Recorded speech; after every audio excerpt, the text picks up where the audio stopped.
अस्सलाम वालेकुम जी। वो जो 4 खवातीन थी जिन्होंने उस शख्स को मारा था और हिरासमेंट का औरत कार्ड का एक टूल हथियार के तौर पर इस्तेमाल किया था, ये इन्होंने पहली दफ़ा नहीं किया।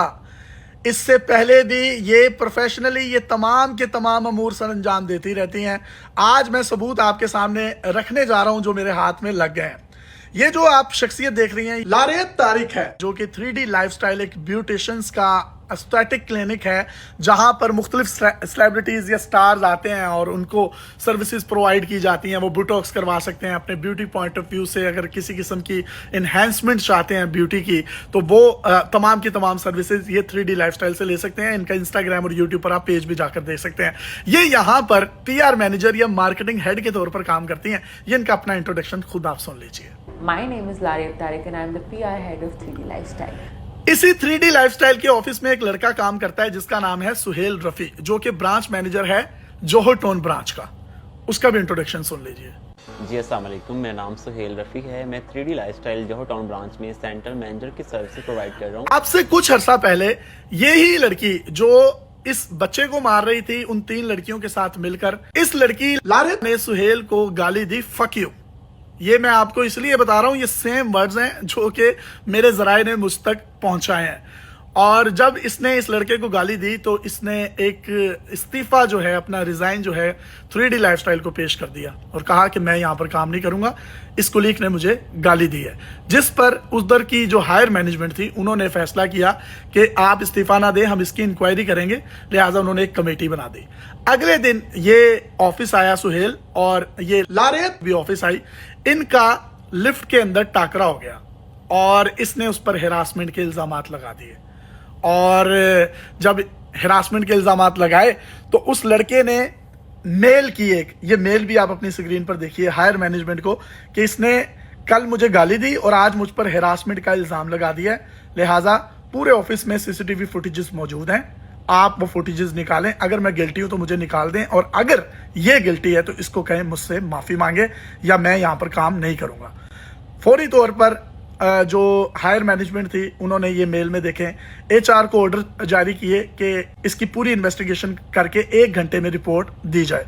CCTV फुटेजेस चेक की गई, लिफ्ट में भी वो CCTV फुटेज मौजूद थी और जो कॉरिडोर था उसकी भी CCTV फुटेज मौजूद थी, जिसमें किसी भी किस्म की हिरासमेंट या टच करना या उसको जुदोकोब करना साबित नहीं हुआ।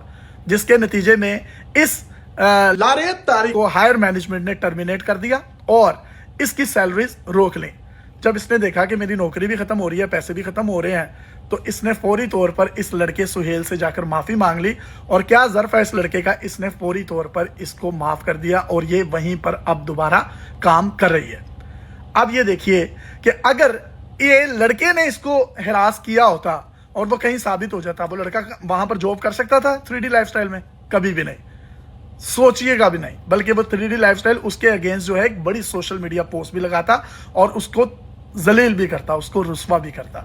लेकिन उसने कहा चलें कोई बात नहीं, एक मिसअंडरस्टैंडिंग होगी, इसने मुझे गाली भी दी है, इसने मुझ पर हिरासमेंट के इल्जामात भी लगाए हैं, मैं अल्लाह के लिए उनको माफ करता हूं। ये तमाम की तमाम इंफॉर्मेशन 3D लाइफस्टाइल का एक एक्स मुलाजिम है जिसने मुझे अपना नाम ना बताने की शर्त पर दी, और ये तमाम की तमाम तफसीलात उसी शख्स की जो ईमेल उसने हायर मैनेजमेंट को की वो भी आप देख सकते हैं। और अगर आप CCTV फुटेजेस लेना चाहते हैं तो 3D लाइफस्टाइल के ऑफिस से आप ले सकते हैं। और ये जो सुहेल रफी लड़का है ये आज भी जोहर टाउन ब्रांच पर 3D लाइफस्टाइल के काम कर रहा है। अगर आप में से कोई भी शख्स इसको मिलना चाहे, तहकीक करना चाहे तो जाकर कर सकता है। अब मेरा यहाँ ये सवाल है कि 3D लाइफस्टाइल ने इस लड़की को यहाँ से क्यों नहीं निकाला, जिसने एक हथियार के तौर पर हिरासमेंट को यूज किया और उसके बाद अब वो अपने इल्जाम को साबित भी ना कर पाई। CCTV फुटेजेस में उसकी तमाम इल्जामात की कलई खुल गई। और तो और जो उसने उसको गाली दी, उस लड़के का ज़र्फ है, उसने इसको माफ भी कर दिया। यही तमाम हरकतें अगर लड़के ने लड़की के साथ ऑफिस के उस एनवायरनमेंट में की होती तो उस लड़के की किस तरीके से तजलील की जानी थी।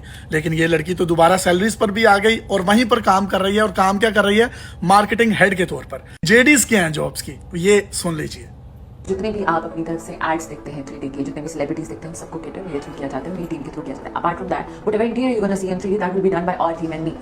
मतलब पूरे पाकिस्तान की जो सेलिब्रिटीज हैं उनको इंडोर्स लाइफस्टाइल में 3D लाइफस्टाइल में यही करती हैं। ये औरत कार्ड का टूल इन्होंने 3D लाइफस्टाइल में रहते हुए इस्तेमाल किया। अगर इनको वहां से नौकरी से निकाल दिया जाता तो इनको आज ये आशीर्वाद ना मिलती कि आज ये उस बुजुर्ग शख्स को जिसकी सफेद दाढ़ी है और इनकी बाप की उम्र का, ये उनको कहते नहीं है। तो बकवास कर रहे हो, गालियां दे रहे हो तुम लोग, और झूठा प्रोपेगेंडा, एक भोंडा इल्जाम उस पर भी लगाया, उस बच्चे को भी मारा, पुलिस में जाकर उसके खिलाफ कंप्लेन की, FIR करवाई, वो एक रात अंदर रहा। अगर CCTV फुटेजेस के कैमरे पाकिस्तान में चलते नहीं है, वो चल पड़ा और जिसकी वजह से वो बाहर आ गया, वो अंदर कम से कम 3 साल रहता, 5 लाख उसको जुर्माना होता। वो एक गरीब बाप का बेटा है जिसका बाप जो है वो रेंट कार का कोई इनका कोई काम है, वो लोग वो दिहाड़ीदार तबका है, वो बेचारा वहां पे खड़ा हुआ था।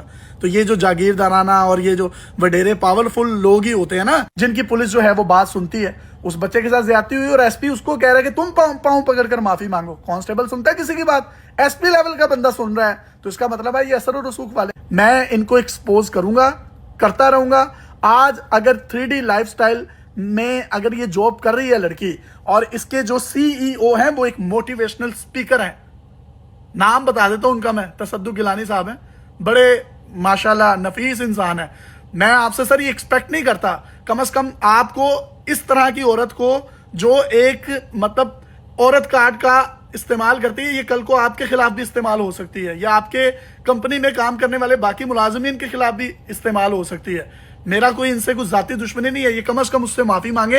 अगर ये नहीं भी मांग सकती तो आप तो कम से कम इनको अपनी कंपनी से निकालें। ये आपने उस वक्त निकाला होता तो ये दन दनाती हुई आज जिस तरीके से गरीब बच्चे पर इन्होंने तशद्दुद किया, उसको अंदर करवाया है, और उसके बाद इनका यहां पर भी जब दिल नहीं भरा तो अपने बाप की उम्र के बंदे पर इल्जाम लगाए हैं। जी वो हमें जो है वो हरास कर रहा था, या मेरे कपड़ा ऊपर हो गया था। ये इनकी तस्वीरें हैं, आप ये देखें, मुझे कोई इशू नहीं है, ये जिस तरह की मर्जी ड्रेसिंग करें। जो आपने ये तस्वीरें लगाई दी हैं, आपके आधे पेट नंगे नजर आ रहे हैं। अगर किसी के कैमरे में वो जो शख्स आपको एक्सपोज कर रहा है, आपको रोक रहा है, अपने हाथ से रोकने की वो कोशिश नहीं कर सकता, उस पर हरासमेंट लग सकती है, जुबान से वो रोक रहा है, बाज नहीं आ रही, तो उसने एक टूल अपना एक मोबाइल फोन की सूरत में आपको एक्सपोज करने के लिए उठाया, तो आप उस बारिश आदमी को भी जो आपके बाप दादा की उम्र का, आप उसको गंदी गलीज गालियां दे रही है, अब बाजी नहीं आ रही। तो तसद्दुक गिलानी साहब, आप पर यह बड़ी जिम्मेदारी आयद होती है कि इसको अपनी ऑर्गेनाइजेशन से निकालें। अभी मुझे कुछ मजीद भी तफसीलात मेरे सामने आई हुई हैं, मैं चाहता नहीं हूं कि उनको मैं डिस्क्लोज करूं। ये कौन से नहीं तो उस बच्चे से कम माफी मांगे, या इनको कानूनी कार्रवाई का सामना करना पड़ेगा एट एनी कॉस्ट।